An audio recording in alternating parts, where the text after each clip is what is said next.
In this video, I'm going to be telling you how to factor polynomials with a leading coefficient of 1. So right here, there's not going to be any other number. It's just going to be x squared and then the rest of the polynomial. This is different than in another video that I'm going to have next. So when we're factoring a trinomial with a coefficient of 1, what you're going to do, you want to put your parentheses, your sets of parentheses. First, factor out, if you can, any greatest common factor. There is not one in this problem. Sometimes there is, and that would be the first thing that you would do, would be to factor out the greatest common factor. Now, what you have to ask yourself is, I'm going to look at this x squared, okay? So I'm going to say, what times what gives me x squared? Well, x times x gives me x squared. Then what I'm going to do, and you don't have to show this many steps as you get more experience, but in the beginning you will. So you ask yourself, what plus what gives me this middle number right here? Okay, so what plus what gives me 7? And then you're going to say what multiplied together, or what times what gives me the third number, which is 12. Okay, so what are factors of 12 that will add to give me 7? Well, 3 and 4. These always have to match. So these numbers right here will always have to match. 3 plus 4 gives me 7, and 3 times 4 gives me 12. So I'm going to put the 3 right here, and it's a positive 3, and I'm going to put the 4 right here, and it's a positive 4. It does not matter in this problem if you put the 4 first or the 3 first. It works out. Now, we're going to check it just to make sure. So we can check it by using the distributive property to multiply them together. So x times x would give me x squared. X times 4 would give me 4x. 3 times x is 3x. 3 times 4 is 12. You combine your like terms, and you get your original problem. So what I have circled is my answer. So just the same in this problem, I'm going to set up my parentheses. What times what gives me x squared? X times x. Then what plus what gives me 6.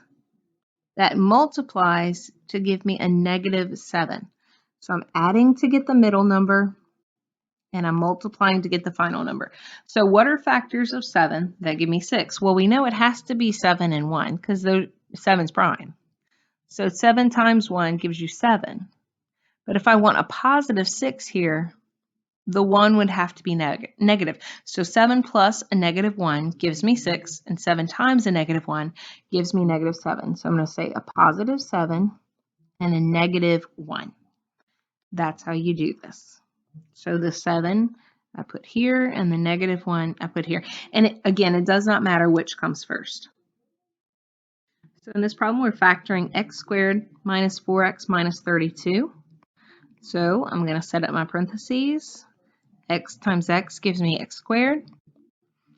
What plus what gives me the middle number, which is a negative 4. And what times what gives me a negative 32. And again, they have to be the same thing. So 8 times 4 would give me 32. And I need one of these to be negative. So if I have a negative 4, I need this to be a negative 8. Because negative 8 plus 4 gives me a negative 4, and negative 8 times 4 gives me a negative 32. So I'm going to put negative 8 and positive 4.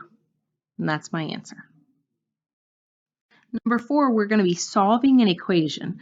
So what you do, you factor just like you did in the other problems, except this time it's set equal to 0. So let's factor first. All right, so I'm setting up my parentheses.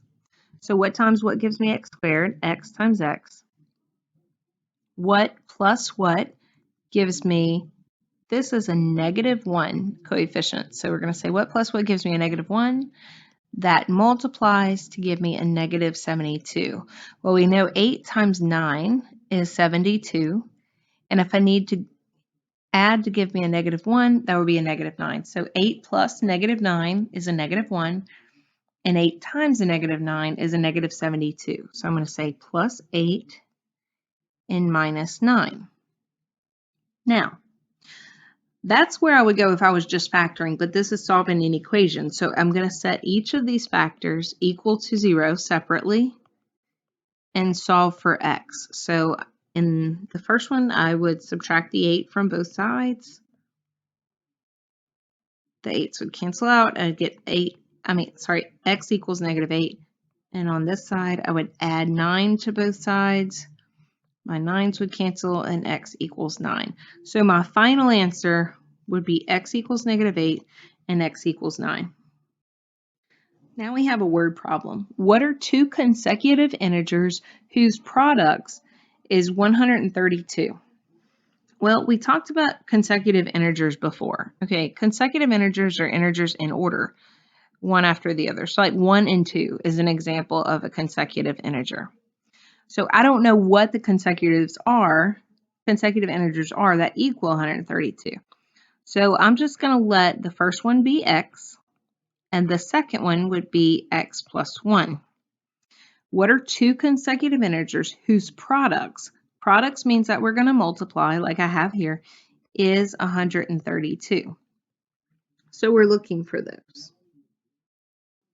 So what I'm going to do is I'm going to multiply this out. Okay, I'm going to distribute this x to this parentheses. So I'm going to say x times x is x squared, and x times 1 is x. And now we have, again, that equals 132. Now in the other problem that we saw, when we solved by factoring, you have to get one side of the equation equal to 0. Anytime you have a quadratic term, and so anything squared is a quadratic term, we have to get one side set equal to 0.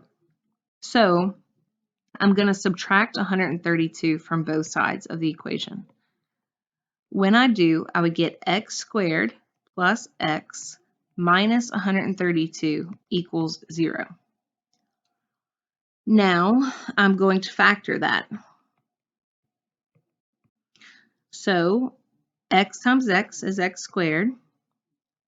So what plus what gives me 1, the coefficient right in the middle, that multiplies together to give me a negative 132. Well, I know that 11 times 11 is 121. So 11 times 12 is 132. So if I need this to be a positive 1, then I can do that. So negative 11 plus 12 is 1, and negative 11 times 12 is negative 132. So I'm going to let this be negative 11 and a positive 12. So when I do this, I would set each of these equal to 0. So I get x minus 11 equals 0, and x plus 12 equals 0. So I'm going to solve both of those, and I get x equals 11 on this side, and x would equal negative 12 on that one. So these are my two choices, but we're not done. We can't just say those are my answers because 11 and negative 12 are not consecutive integers. So it's either 11 and 12 or negative 12 and negative 11.